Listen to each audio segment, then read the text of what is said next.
في حد بيسألني، واحد بعت لي رسالة بيسألني بيقول لي انت جوه البلد ديت بتتسافر ازاي او بتركب ايه او وسائل المواصلات اللي هنا. هو عامة وسائل المواصلات اللي هنا وسائل جميلة جدا وسهلة، بس مفيش هنا مثلا ميكروباصات او سيرفيسات زي مصر.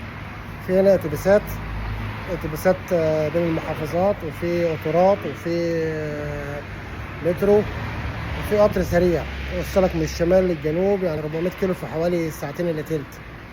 لكن انا هنا عايش من زمان، فانا معايا عربيه. العربيه بتاعتي عربيه لكزس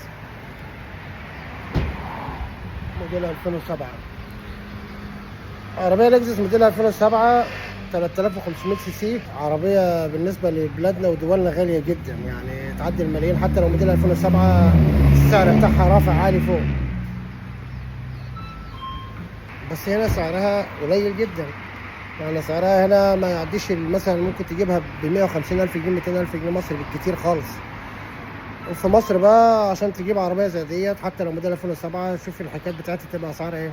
فهنا العربيات المستعمله رخيصه عن مصر كتير. لكن عشان تيجي تصدرها مصر او تبعتها مصر، يعني حتى لو انت هتجيبها، لو معايا هنا ملك اول هدفع فلوس شيء وشويات، وخاصه في السي سي وخاصه في كل حاجه.